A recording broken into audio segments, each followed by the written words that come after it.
ओम शांति।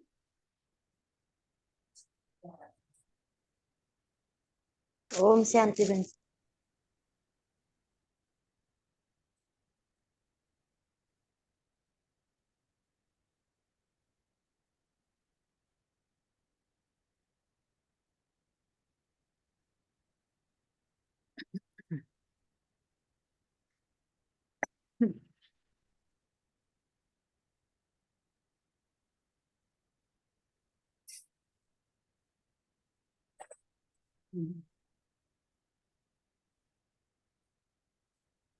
ओम शांति। आज 12 जनवरी 2024। आज बाबा ने विशेष आज की मुरली में आत्माभिमानी बनने के ऊपर बाबा ने ध्यान खिंचाया है। बाबा ने कहा आज कि किसी को भी देखो तो स्वयं को आत्मा समझ, दूसरे को भी आत्मिक दृष्टि से देखो। आत्मा भाई भाई इस दृष्टि से देखो, कहा बाबा ने। और यदि किसी में कोई भूत है तो उसे किनारा कर लो। और जब आत्मिक दृष्टि से हम एक दूसरे को मिलते हैं या एक दूसरे से हम आत्मिक दृष्टि से देखते हैं दूसरे को सुनाई दे रहा है आपको? सुनाई दे रहा है आपको? हाँ। क्या हुआ ये क्या हुआ ये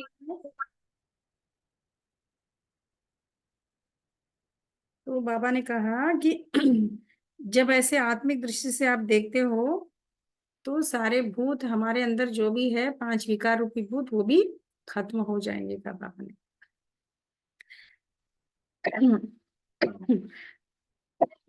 और आज बाबा ने आस्तिक और नास्तिक के बारे में भी बताया। बाबा ने कहा कि बाबा के बच्चे बन करके भी कई बच्चे ऐसे हैं जो आस्तिक बनने के बाद में भी फिर नास्तिक बन जाते हैं। ऐसा क्यों, कहा बाबा ने। जो ईश्वरीय कायदों के खिलाफ चलते हैं, जो ईश्वरीय नियम और पद्धतियों पर नहीं चलते हैं, वो नास्तिक है, कहा बाबा ने। और जो ईश्वरीय नियम और पद्धतियों पर चलते हैं ना, वो है आस्तिक, कहा बाबा ने।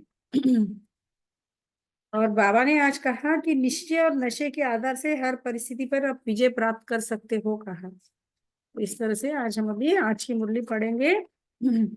आज का सार है, मीठे बच्चे अपने को आत्मा समझ, अपने को आत्मा समझ, आत्मा भाई से बात करो।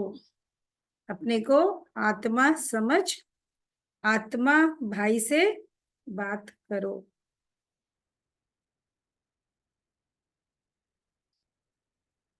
ऐसी दृष्टि पक्की करो, ऐसी दृष्टि पक्की करो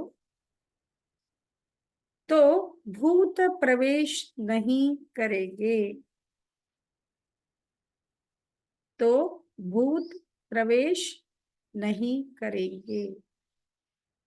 अपने को आत्मा समझ, आत्मा भाई से बात करो, ऐसी दृष्टि पक्की करो तो भूत प्रवेश नहीं करेंगे। जब कोई में भूत देखो, जब कोई में भूत देखो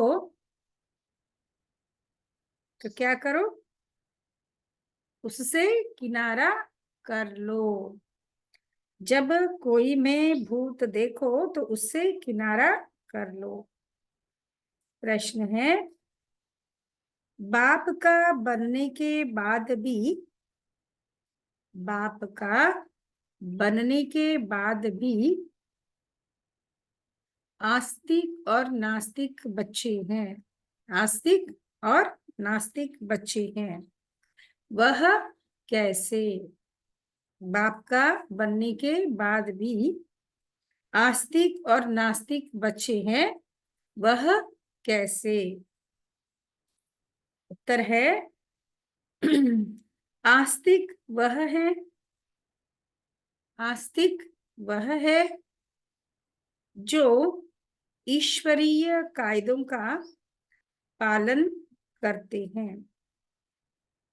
आस्तिक वह है जो ईश्वरीय कायदों का पालन करते हैं। देही अभिमानी रहने का, देही अभिमानी रहने का पुरुषार्थ करते, देही अभिमानी रहने का पुरुषार्थ करते। और नास्तिक वह है, और नास्तिक वह है जो ईश्वरीय कायदों के खिलाफ, नास्तिक वह है जो ईश्वरीय कायदों के खिलाफ भूतों के वश हो,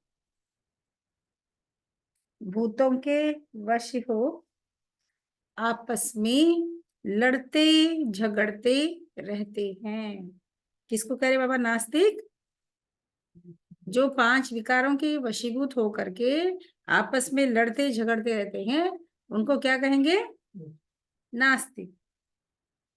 अच्छा, आगे बाबा कहते हैं आस्तिक बच्चे देह सहित। देखो अभी तक बाबा ने क्या कहा? नास्तिक बच्चों का डेफिनेशन दिया, बाबा ने परिभाषा दी कि नास्तिक बच्चे कैसे होते हैं।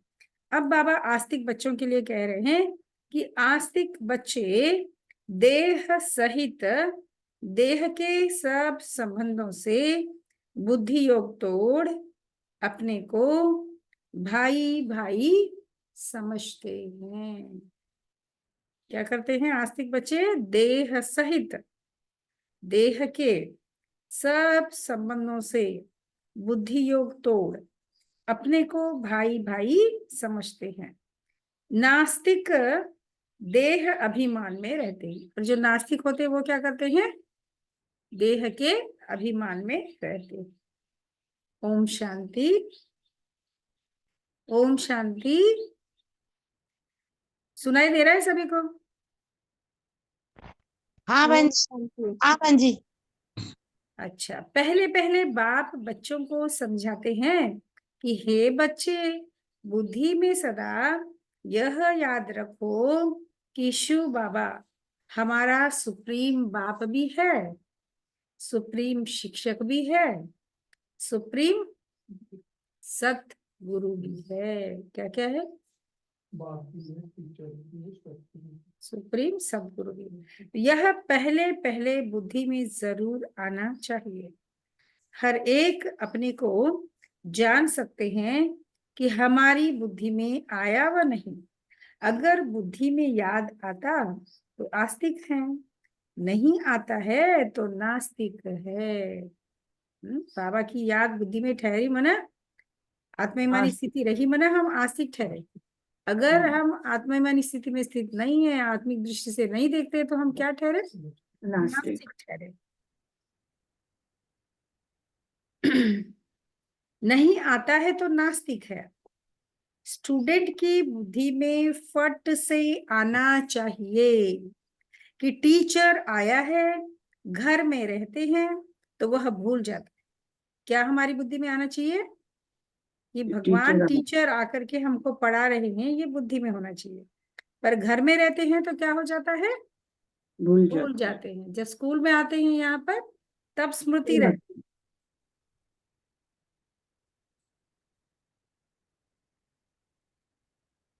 उस रुहाब से बहुत कोई मुश्किल समझते हैं कि हमारा सुप्रीम बाबा आया हुआ है, वह टीचर भी है और वापिस ले जाने वाला सत गुरु भी है। क्या क्या है बाबा? बाप है, टीचर है और वापिस ले जाने वाला सतगुरु भी है। याद आने से खुशी का पारा चढ़ेगा, नहीं तो अपने ही दुख दर्द, दुनिया की छीछी बातों में, भिन्न भिन्न ख्यालात में बैठे रहते हैं।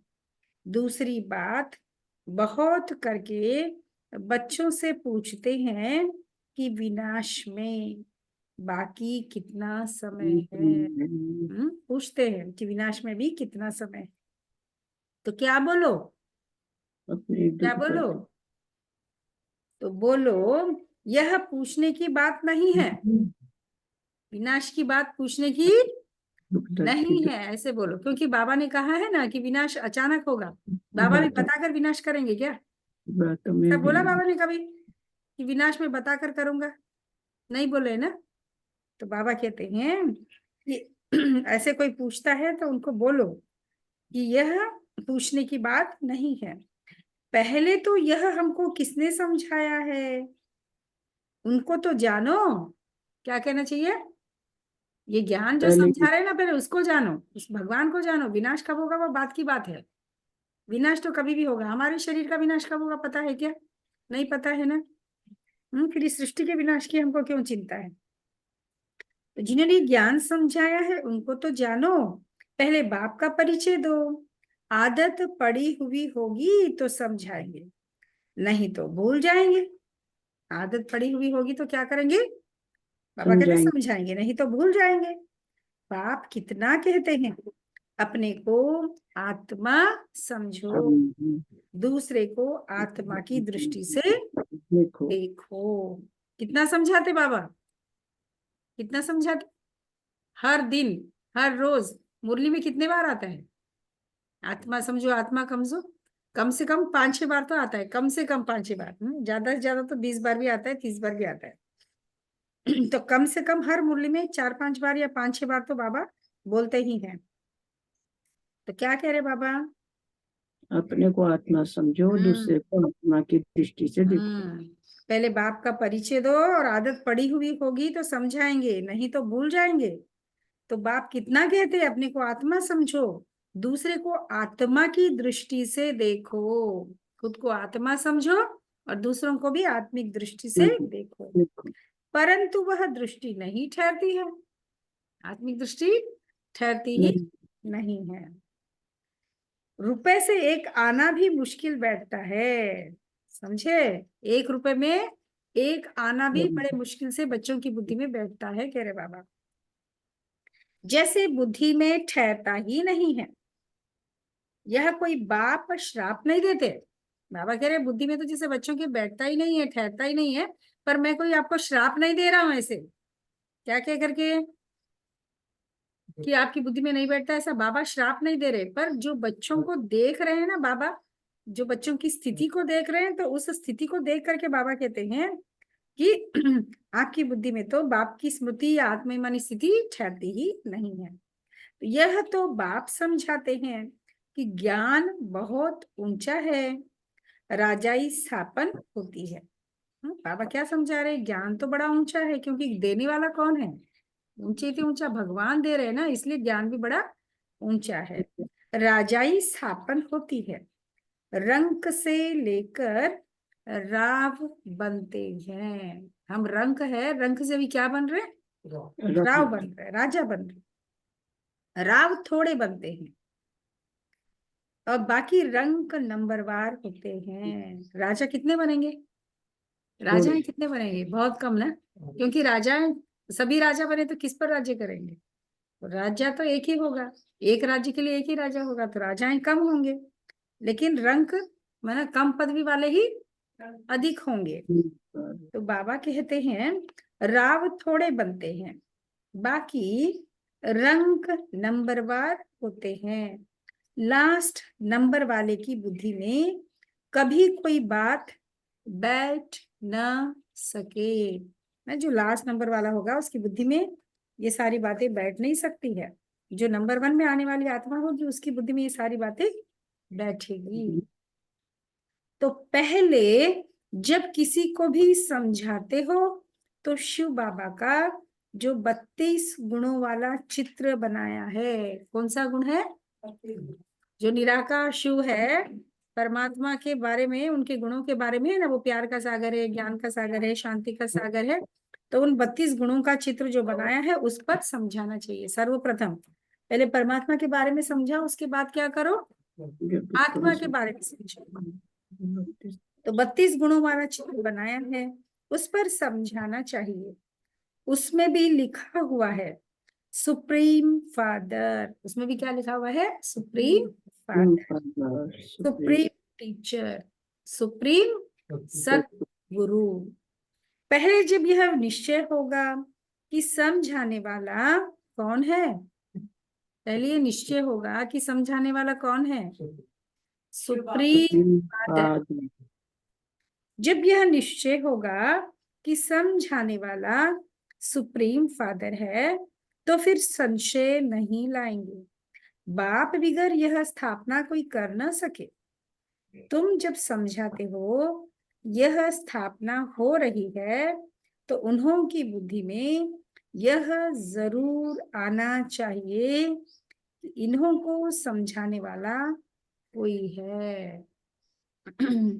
कोई मनुष्य मात्र तो ऐसे कह न सके कि यह राज्य स्थापन हो रहा है। तो पहले पहले बाप का निश्चय पक्का कराना है। क्या निश्चय पक्का कराना है सबको? कि भगवान बाप है, वो निराकार है, एक ही है, वो बाप है, निराकार है, ज्योति स्वरूप है, ये निश्चय करा। हमको परमात्मा बाप पढ़ाते हैं, यह कोई मनुष्य मत नहीं है, यह ईश्वरीय मत है। कौन सी मत है? ईश्वरीय। मत। नई दुनिया तो जरूर बाप द्वारा ही स्थापन होगी। पुरानी दुनिया का विनाश यह भी बाप का ही काम है। यह निश्चय जब तक नहीं होगा तो यह निश्चय नहीं होगा तो परमात्मा निराकार है, वो बाप है, ये निश्चय नहीं होगा तो पूछते ही रहेंगे कि कैसे होता है। इसीलिए पहले पहले तो श्रीमत की बात बुद्धि में बिठानी पड़े ना। भगवान की क्या श्रीमत है, उस श्रीमत की बात को बच्चों की बुद्धि में बिठानी पड़े, तब आगे समझ सकेंगे। नहीं तो समझेंगे नहीं तो क्या होगा? बाबा कहते हैं नहीं तो मनुष्य मत समझ लेते हैं। हाँ, ये भगवान की मत है नहीं समझते, ये तो मनुष्य की मत है समझ लेते हैं। हर एक मनुष्य की मत अलग है ना। अच्छा, हाँ, अच्छा अच्छा अच्छा, कौन सा जी सुना है? आशा बोली। अच्छा अच्छा अच्छा, बताया ना सुंदर शिव निराकार के सुंदर कैसा शरीर में, हाँ, दोनों का सागर जो बताए ना, हाँ, मुझे अच्छा लगा। तो मनुष्यों की मत एक एक हो न सके। इस समय तुमको मत देने वाला एक ही है। उनकी श्रीमत पर कायदे से चलना वह भी बड़ा मुश्किल है ना। परमात्मा की श्रीमत पर कायदे से चलना यह भी बड़ा मुश्किल है। बाप कहते हैं देही अभिमानी बनो। क्या कहते हैं बाप? देही अभिमानी बनो। चलना बड़ा मुश्किल। ऐसा समझो कि हम भाई भाई से बात करते हैं तो फिर लड़ना झगड़ना कभी हो न सके, है ना। आत्मा आत्मा भाई भाई जब समझेंगे तो क्या होगा? लड़ना झगड़ना नहीं होगा। देह अभिमान में आया, देह अभिमान में आया तो नास्तिक। नास्तिक देह के अभिमान में आते ही समझ जाना कि ये नास्तिक है। देही अभिमानी नहीं है तो वह नास्तिक है। देही अभिमानी बने तो समझो आस्तिक है। देह अभिमान बहुत नुकसानकारक है। जरा भी लड़ते झगड़ते हैं तो समझो नास्तिक है। बाप को जानते ही नहीं है। क्रोध का भूत है तो नास्तिक ठहरा। बाप के बच्चों में भूत कहाँ से आया? वह आस्तिक नहीं ठहरा, है ना। बाबा के बच्चे हैं, उनमें भूत कहाँ से आया? अगर भूत आया मतलब वो नास्तिक है, आस्तिक नहीं।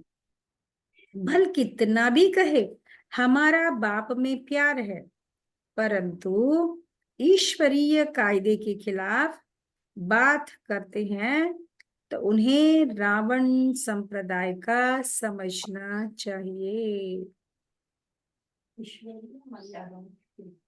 अगर बाबा कह रहे हैं जो ईश्वरीय कायदे हैं उसके खिलाफ अगर कोई बात करते हैं तो वो कितना भी कहे कि मुझे बाबा से प्यार है, बहुत ज्ञान लेता हूँ लेती हूँ, लेकिन फिर भी बाबा कहते हैं वो रावण संप्रदाय है। क्यों क्यों रावण संप्रदाय है? क्योंकि भगवान की जो श्रीमत है उसके खिलाफ वो बात कर रहा है ना। भगवान जैसा कह रहा है उसके अपोजिट में वो बात कर रहा है। बोल रहा है एक तरफ बाबा से प्यार है और दूसरी तरफ क्या कर रहे हैं? बिल्कुल बाबा की श्रीमत के विपरीत बात कर रहे हैं। तो बाबा कहते हैं उसको क्या कहेंगे? रावण संप्रदाय। रावण संप्रदाय। तो उन्हें रावण संप्रदाय का समझना चाहिए। ईश्वरीय कायदे के खिलाफ अगर बातें करते हैं तो उन्हें रावण संप्रदाय का समझना चाहिए। देह अभिमान में है, क्यों ऐसा कह रहा है वो? देह अभिमान में है इसलिए। कोई में भूत देखो व दृष्टि खराब देखो तो झट हट जाना चाहिए ना। कोई देह अभिमान में है, किसी की दृष्टि खराब है तो क्या करना चाहिए? तुरंत वहां से हट जाना चाहिए। भूत के आगे खड़ा रहने से भूत की प्रवेशता हो जाएगी। भूत भूत में लड़ पड़ते हैं ना, भूत भी आपस में लड़ पड़ते हैं। भूत आए तो पूरा नास्तिक है। देवताएं तो कैसे होते हैं? क्रोध नहीं रहता।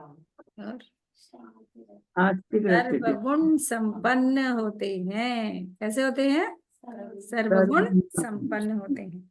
देव क्रोध आए तो क्रोध वालों के सामने ठहरना ही नहीं होता। अपन भी बोले तो क्रोध वो क्रोधी हो या अहंकारी हो, उसके सामने नहीं ठहरना। तो देवताएं तो सर्वगुण संपन्न होते हैं। वह गुण नहीं है तो नास्तिक है ना। देवताएं तो सर्वगुण संपन्न होते हैं, वह गुण नहीं है तो नास्तिक है। नास्तिक वर्षा थोड़ा ही लेंगे, जरा भी खामी नहीं होनी चाहिए। देखो हम सत्युग में जाने वाले हैं ना, तो थोड़ी सी भी कमी कमजोरी हमारे अंदर नहीं होनी चाहिए। नहीं तो अगर मान लो थोड़ी सी कमी कमजोरी रह गई तो राजा नहीं। सत्युग में नहीं जा सकेंगे। और बाबा कहते सजा खानी पड़ेगी, है ना। देर से आएंगे सत्युग के अंत में या त्रेता में, ऐसे आना पड़ेगा फिर। तो बाबा कहते हैं जरा भी खामी नहीं होनी चाहिए, नहीं तो बहुत सजा खाकर प्रजा में जाना पड़ेगा। बहुत सजा खानी पड़ेगी, प्रजा में जाना पड़ेगा। कब, किस अवस्था में प्रजा में जाना पड़ेगा वैष्णव लोग? जिसके अंदर कमी कमजोरियां बहुत अधिक होंगी, हम अपनी हम कमियों को पूर्ण रूप से खत्म नहीं करेंगे, पूर्ण रूप से देवी गुणों को धारण नहीं करेंगे, तो बाबा कहते हैं सजा भी बहुत खानी पड़ेगी और जाकर के वहां पद भी प्रजा में पाना पड़ेगा। तो नहीं तो बहुत सजा खाकर प्रजा में जाना पड़ेगा। भूत से दूर रहना चाहिए। भूत का सामना किया तो भूत आ जाएगा। भूत से कभी सामना नहीं किया जाता है, भूत के साथ सामना नहीं करना, वरना 5 विकार किसी में तो उससे दूर हट जाओ। उससे सामना करके आर्ग्यूमेंट करके किरकिर नहीं करो, कह रहे बाबा। उनसे जास्ती बात भी नहीं करनी चाहिए। बाप कहते हैं यह है भूतों की दुनिया। कैसी दुनिया है? भूतों की। भूत जब तक निकले नहीं तो सजाएं भी खानी पड़ेगी, पद भी पा नहीं सकेंगे। लड़ाई तो एक ही है, कोई राव बन जाते हैं कोई रंक बन जाते हैं। राव की दुनिया थी, अभी रंकों की दुनिया है। सब में भूत है। भूत निकालने का क्या करना चाहिए? क्या करना चाहिए? क्या करना चाहिए? बाबा कहते हैं भूत निकालने का पूरा पुरुषार्थ करना चाहिए। बाबा मुरली में बहुत समझाते हैं, किस्म किस्म के स्वभाव होते हैं, बात मत पूछो, है ना। एक आत्मा का संस्कार दूसरे आत्मा से ना मिले तो जितनी आत्मा है इस दुनिया में उतने भिन्न भिन्न संस्कार होते हैं। एक का संस्कार स्वभाव ना मिले दूसरे से, तो कहते बात ही मत पूछो, इतने स्वभाव संस्कारों में परिवर्तन होता है। तो प्रदर्शनी आदि में पहले पहले बाप का परिचय देना है। क्या करना है प्रदर्शनी में? पहले बाप का परिचय देना है। बाप कितना लवली है, कितना लवली है बाबा, इतना लवली है जिसकी हम महिमा कर नहीं सकते, अपरम अपार बोल सकते हैं ना। तो बाप कितना लवली है, वह हमको ऐसा देवता बनाते हैं। गायन भी है, मनुष्य से देवता किए करत न लागे वार। देवताएं थे सत्युग में, तो जरूर उनसे पहले क्या था? देवताएं थे सतयुग में, तो सतयुग से पहले क्या था? कलयुग। ब्राह्मण। ब्राह्मण से पहले क्या थे? अभी संगम पर है बाबा के ब्राह्मण बच्चे, जो ज्ञान में नहीं है वो क्या है? कलयुग में। है, तो उनके लिए कलयुग। तो बाबा कहते हैं सतयुग से पहले क्या था? कलयुग था। कलयुग। तो देवताएं थे सतयुग में, तो जरूर उनसे पहले कलयुग था। यह सृष्टि चक्र का ज्ञान भी तुम बच्चों की बुद्धि में अब है, वहां यह ज्ञान इन देवताओं में नहीं रहेगा। अब तुम नॉलेजफुल बनते हो, फिर पद मिल गया तो नॉलेज की दरकार ही नहीं ना। भी नॉलेजफुल बन रहे हैं, पद मिल जाएगा तो फिर इस ज्ञान की जरूरत हमको सतयुग में नहीं पड़ेगी। यह है बेहद का बाप, जिससे 21 पीढ़ी तुमको स्वर्ग का वर्षा मिलता है। तो ऐसे बाप को कितना याद करना चाहिए? बाबा सदैव समझाते हैं कि हमेशा समझो कि शिव बाबा हमको समझा रहे हैं। हमेशा क्या समझो? शिव बाबा शिव हमको समझा। समझा रहे हैं। शिव बाबा इस रथ द्वारा हमको पढ़ा रहे हैं। वह हमारा बाप, टीचर, गुरु है। यह है बेहद की पढ़ाई। तुम समझते हो पहले हम तुच्छ बुद्धि थे, इस कॉलेज का कोई को जरा भी पता नहीं है, इसीलिए समझाने के समय अच्छी तरह से घोट घोट कर समझाओ। समझाते समय कैसे समझाओगे रे बाबा? क्योंकि इस कॉलेज के बारे में किसी को पता नहीं है ना, इसीलिए जिसको भी नए को समझाते हैं तो घोट घोट करके समझो, ताकि उसके अंदर में उतर जाए, वो बाबा का पक्का बन जाए। तो समझाने समय अच्छी तरह से घोट घोट कर समझाओ। श्री कृष्ण की तो बात ही नहीं, बाप ने समझाया है, श्री कृष्ण का कोई चरित्र है ही नहीं। बाबा कहते हैं इसमें श्री कृष्ण का कोई चरित्र नहीं है, तो शिव बाबा की बात है ना, निराकार परमात्मा की बात है, सिवाय शिव बाबा के ना। श्री कृष्ण का कोई चरित्र है ही नहीं सिवाय शिव बाबा के। ब्रह्मा विष्णु शंकर के भी चरित्र हो न सके। चरित्र है ही एक का, जो मनुष्य से देवता बनाते हैं, विश्व को हेवन बनाते हैं। तुम उस बाप की श्रीमत पर चलते हो, बाप के मददगार हो। बाप नहीं होता तो तुम कुछ भी कर नहीं सकते। कर सकते थे हम कुछ बिना बाबा के? अभी तो बाबा हमारे साथ है हर पल हर घड़ी, तो देखो बाबा को आह्वान करो, बुला लो, जो कार्य नहीं हो रहा वो भी हो जाएगा, असंभव भी संभव हो जाता है। तो भक्ति में ऐसा था क्या? इतना मतलब जानते नहीं। हाँ, एक तो जानते नहीं थे, परिचय नहीं था ना, न परिचय नहीं होने के कारण परमात्मा को, तो हम कैसा अनुभव नहीं करते। हाँ, उनको साथ रखने का अनुभव है, उनको बुलाने का अनुभव है, उनको याद करने का अनुभव कुछ भी नहीं था। मनुष्य अपने को भगवान तो इसीलिए बहुत परेशान होते थे और प्राप्ति भी नहीं थी। तो इसलिए बाबा कहते हैं कि विश्व को हेवन बनाते हैं, तुम उस बाप की श्रीमत पर चलते हो, बाप के मददगार हो। बाप नहीं होता तुम कुछ भी कर नहीं सकते थे। तुम अभी वर्थ नॉट ए पेनी से वर्थ पाउंड बन रहे हो, है ना। कौड़ी से हम क्या बन रहे अभी? हीरे तुल्य बन रहे हैं। अब नंबरवार पुरुषार्थ अनुसार तुम सब जान गए हो। देखो जान भी कैसे गए? सभी इतने सारे बैठे हैं ना, सभी कैसे जान गए? नंबरवार पुरुषार्थ अनुसार।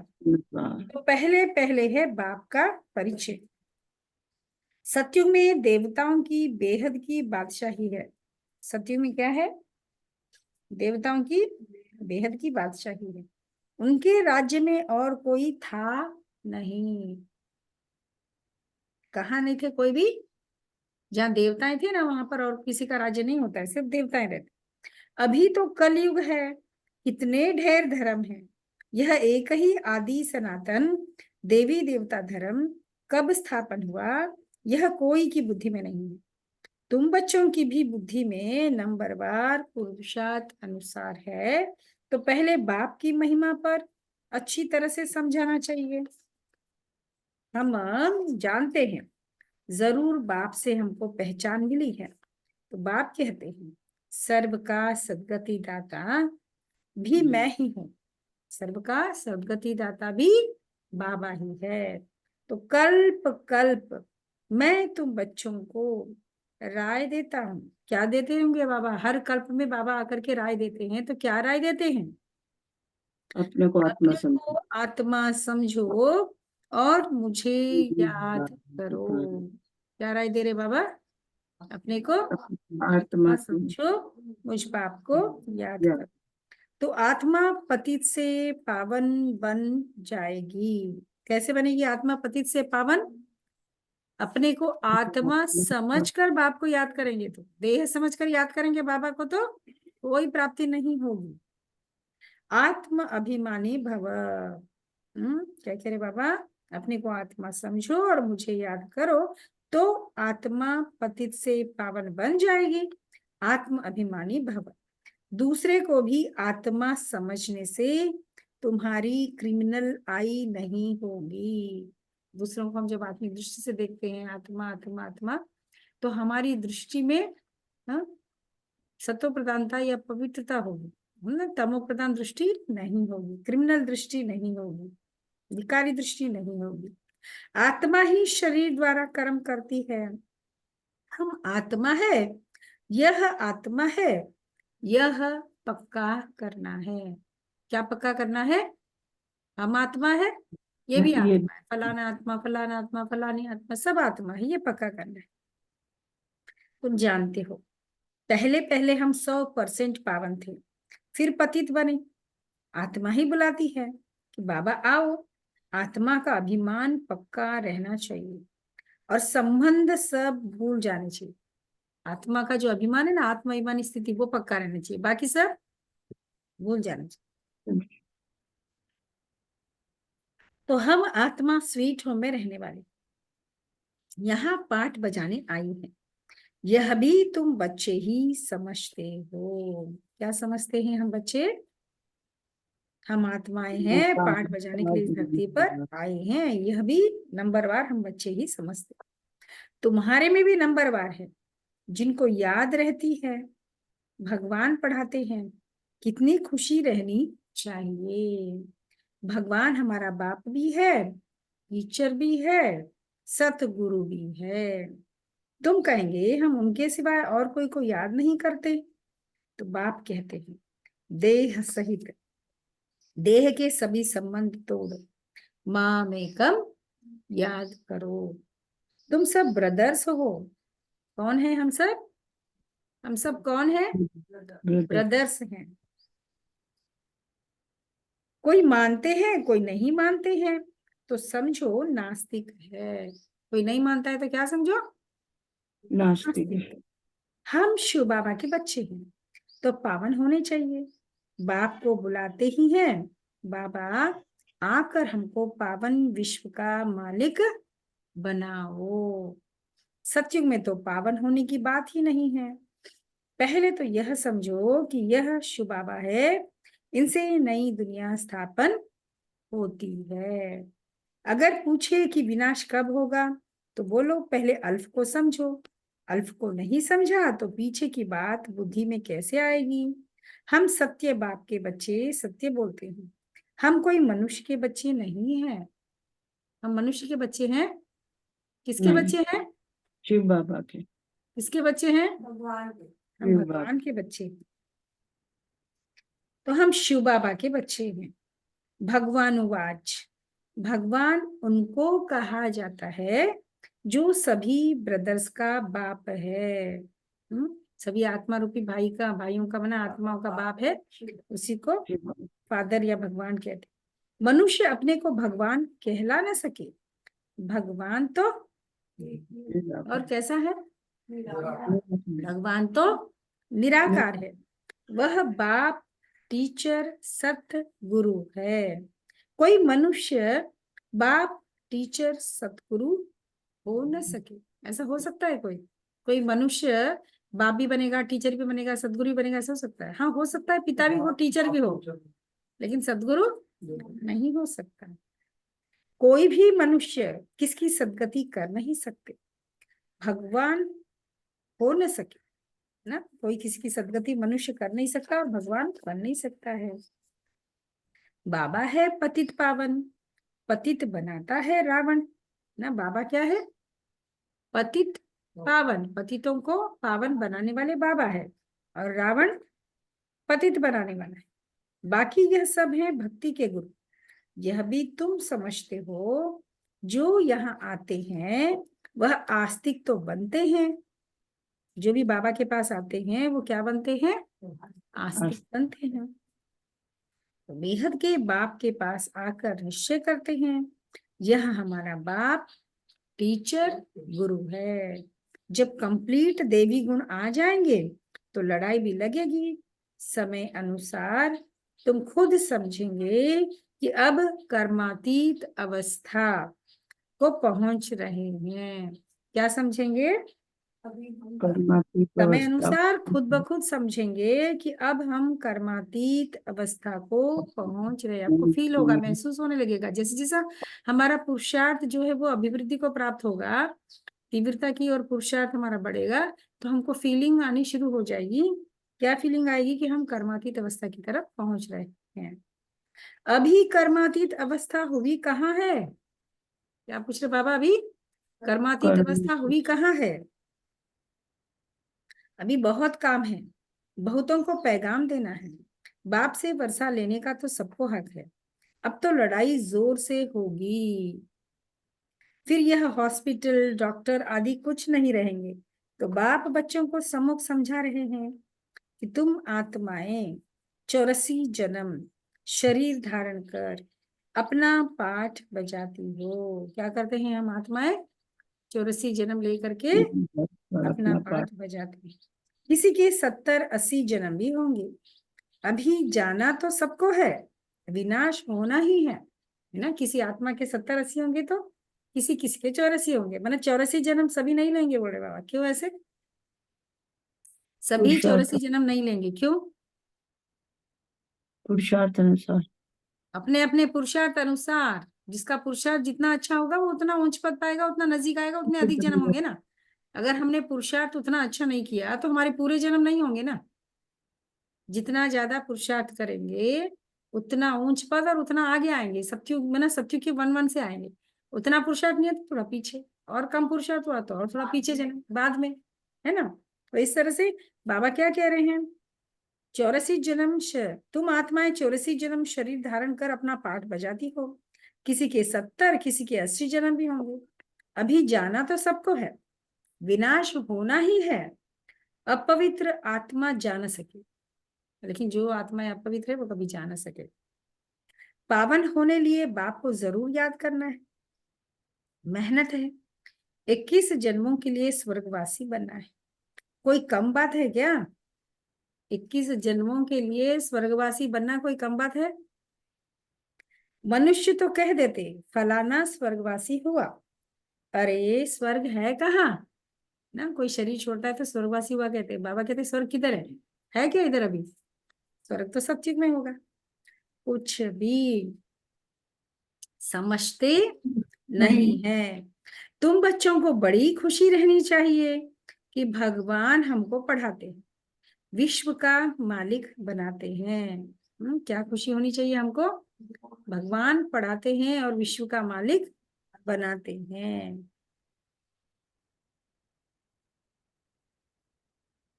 खुशी एक होती है स्थायी और दूसरी होती है, देखो खुशी होनी चाहिए कहा बाबा ने। अब खुशी में भी हमको कैसी खुशी रखनी है?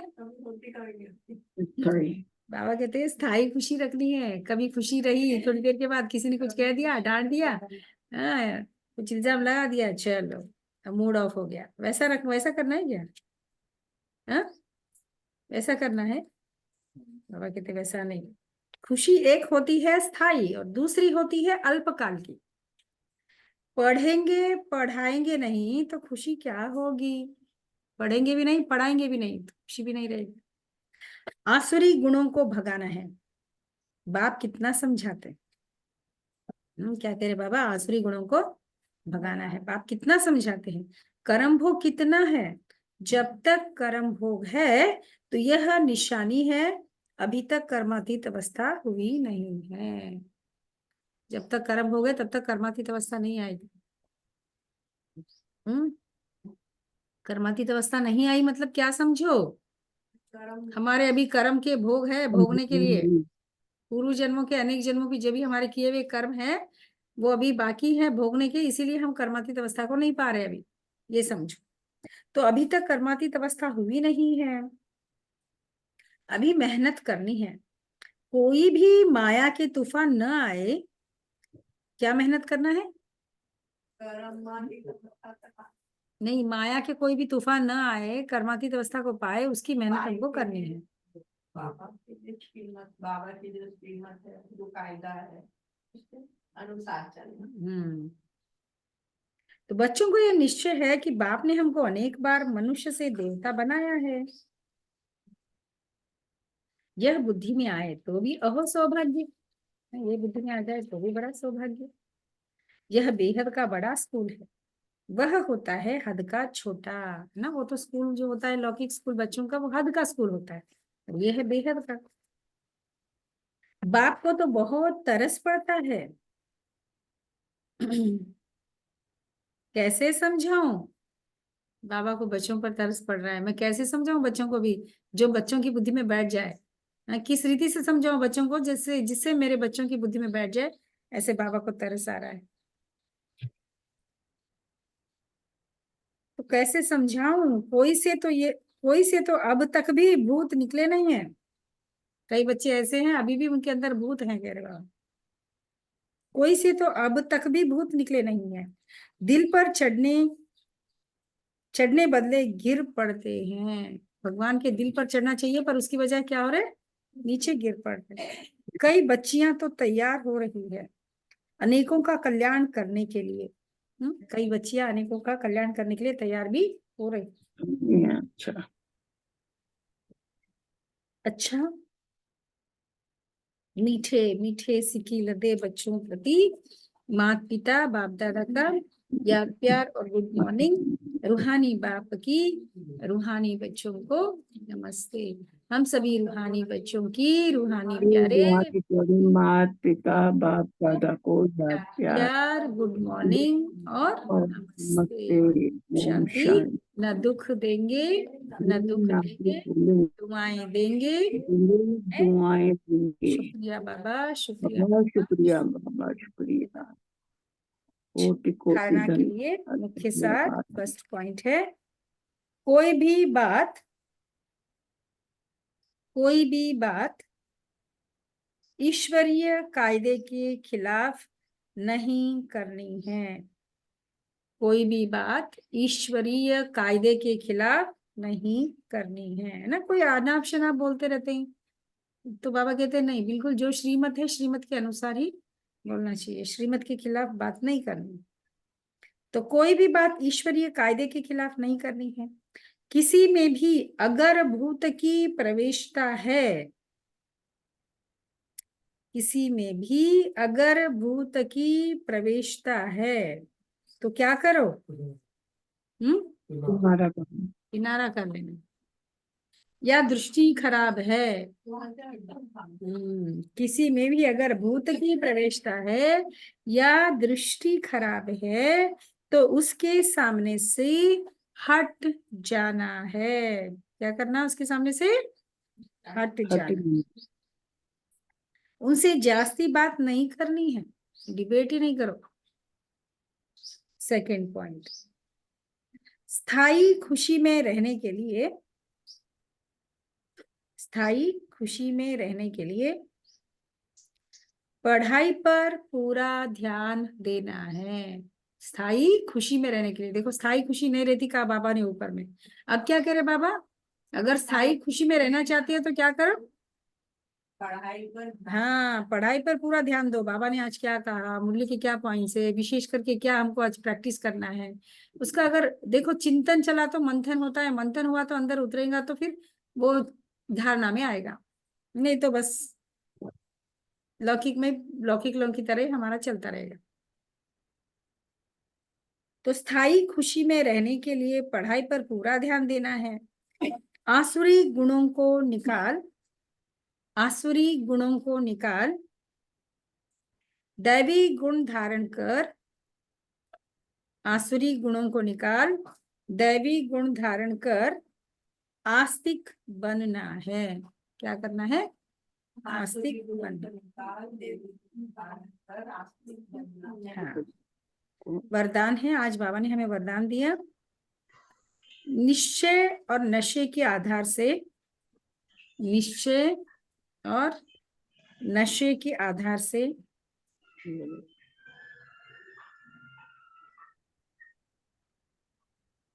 निश्चय और नशे के आधार से हर परिस्थिति पर विजय प्राप्त करने वाले सिद्धि स्वरूप भव। निश्चय और नशे के आधार से हर परिस्थिति पर विजय प्राप्त करने वाले सिद्धि स्वरूप भव। विस्तार में, योग द्वारा अब ऐसी सिद्धि प्राप्त करो। देखो, योग के द्वारा ऐसी सिद्धि प्राप्त करो जो अप्राप्ति भी प्राप्ति का अनुभव कराए। अप्राप्ति भी प्राप्ति का अनुभव कराए। निश्चय और नशा हर परिस्थिति में विजयी बना देता है। एक निश्चय और एक नशा, ये दोनों चीजें परिस्थिति बल कैसी भी हो, पर कैसी भी परिस्थिति में क्या कर देता है? निश्चय और नशा क्या करता है? विजयी बना देता है ना। परिस्थिति खराब होंगी, लेकिन आप निश्चय मत, बाबा से निश्चय मत हटाओ, निश्चय सदा रखो। तो क्या हो जाएंगे? नशा भी रखो तो विजयी बन जाएंगे। आगे चलकर ऐसे पेपर भी आएंगे जो सूखी रोटी भी खानी पड़ेगी। तो आएगा ही ना। देखो, हम जब पढ़ते थे स्कूल में तो एक राजा था ना, उसका क्या था राजा, महाराणा प्रताप था क्या, कौन था राजा? तो उस समय में बोलते हैं कि जब युद्ध चल रहा था तो राजा की बेटी ने घास की रोटी खा, मतलब वहां पर सब अनाज खत्म हो गया, युद्ध स्थल में ही है, वहां पर ही बना भोजन बनाकर खा रहे थे। और जब अनाज खत्म हुआ तो वहां से घास निकाला और उस घास फूस का ही रोटी बनाया, और वो ही रोटी राजा की बेटी राजकुमारी खा रही थी। तो वो भी बोलते हैं कि कोई बिल्ली उठाकर ले गई खींच कर। मतलब देखो, जब भूख बहुत लगती है इंसान को तो कुछ भी खा जाएगा। परिस्थिति अनुसार करना है। राजा की बेटी थी पर वो घास फूस की रोटी भी उसको खाना पड़ा। हाँ, हाँ, कोरोना के समय में लोगों को भोजन नहीं मिला, ऐसा तो नहीं हुआ ना?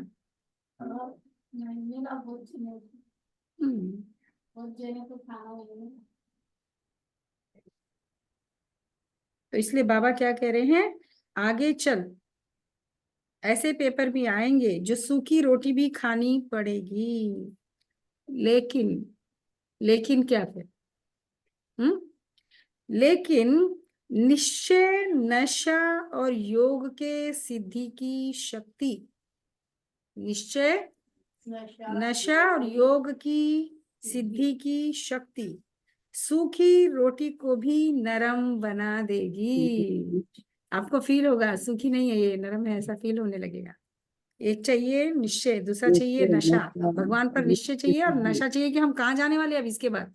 भले सूखी रोटी खानी पड़ रही है पर हमको हम तो जा रहे हैं 56 प्रकार के भोग खाने के लिए सत्युग में। तो ये नशा रहेगा और योग अच्छा रहेगा तो इस सिद्धि की शक्ति से सूखी रोटी को भी नरम बना देगी। वो परेशान नहीं करेगी। आप सिद्धि स्वरूप की शान में रहो तो कोई भी परेशान नहीं कर सकता। हम सिद्धि स्वरूप की स्थिति में रहेंगे, हमको कोई परेशान कर नहीं सकता। कोई भी साधन है तो आराम से यूज करो। क्या करो? कोई भी साधन को आराम से यूज करो, लेकिन समय पर धोखा ना दे, इसका भी ध्यान रखो। जो चीज है यूज करो। गाड़ी है यूज करो, गाड़ी नहीं है तो पैदल आना पड़े तो पैदल आओ, बस में आना पड़े तो बस में आओ। पर ऐसा नहीं है कि मेरे पास 2 व्हीलर है तो मैं उसी पर आऊंगा या आऊंगी, या 4 व्हीलर है तो उसी में आऊंगी, वो नहीं है तो मैं आ ही नहीं सकती, ऐसा नहीं। तो क्या कह रहे बाबा? यूज करो। जो साधन है तो उसे आराम से यूज करो, लेकिन समय पर धोखा ना दे, यह चेक करो। समय पर वो साधन हमको धोखा तो नहीं दे रहा है, उसे चेक करो। अच्छा स्लोगन है, निमित्त बन यथार्थ पाठ बजाओ। निमित्त बन यथार्थ पाठ बजाओ तो सर्व के सहयोग की मदद मिलती रहेगी। निमित्त बन यथार्थ पाठ बजाओ तो सर्व के सहयोग की मदद मिलती रहेगी। अच्छा, अव्यक्ति साइलेंस द्वारा क्या कहा बाबा ने स्लोगन में? निमित्त बन करके यथार्थ पाठ बजाओ, जो पाठ है वो एक्यूरेट बजाओ तो सभी की मदद सहयोग मिलती रहेगी। अच्छा, अव्यक्ति साइलेंस द्वारा डबल लाइट फरिश्ता स्थिति का अनुभव करो। अव्यक्ति साइलेंस द्वारा डबल लाइट फरिश्ता स्थिति का अनुभव करो। उसमें विस्तार है।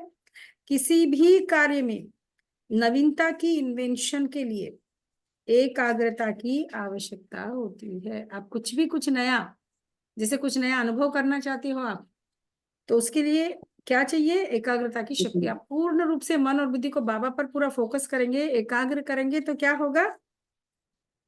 आप जो चाहते हो उस सिद्धि को प्राप्त कर सकते हो।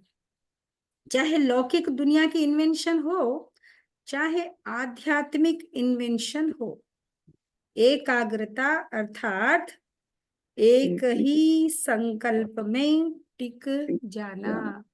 एकाग्रता अर्थात एक ही संकल्प में टिक जाना, एक ही लगन में मगन हो जाना,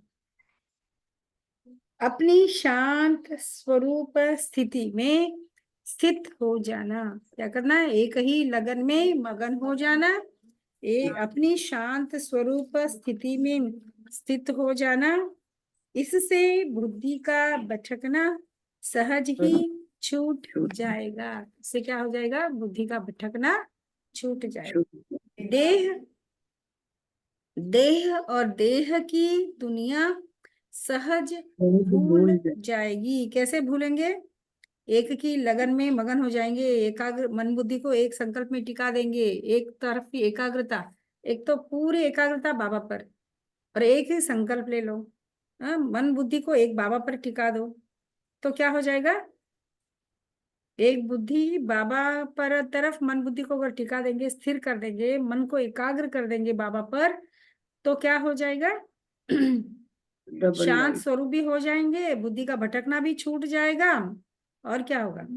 लगन में मगन भी हो जाएंगे, और देह की दुनिया सहज ही भूल जाएंगे। इस देह को भी भूल जाएंगे, देह की दुनिया को भी। इसके लिए चाहिए मन और बुद्धि को बाबा पर एकाग्र करना, बस। और डबल लाइट फरिश्ता स्थिति का अनुभव होने लगेगा। तब क्या होगा? डबल लाइट फरिश्ता स्थिति का अनुभव होने लगेगा।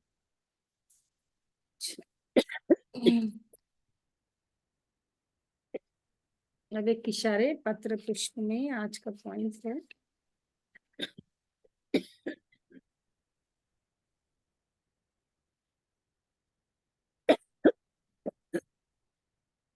बस वही है ना, हम पढ़ लिए ना इसमें। 12th पॉइंट वही है इसमें भी। किसी भी कार्य में नवीनता की इन्वेंशन के लिए एकाग्रता की आवश्यकता होती है। चाहे लौकिक दुनिया की इन्वेंशन हो, चाहे आध्यात्मिक इन्वेंशन हो। एकाग्रता अर्थात एक ही संकल्प में टिक जाना, एक ही लगन में मगन हो जाना, अपनी शांत स्वरूप स्थिति में स्थित हो जाना।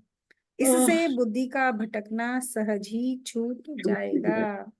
देह और देह की दुनिया सहज भूल जाएगी, और डबल लाइट फरिश्ता स्थिति का अनुभव होने लगेगा। अच्छा, ओम शांति।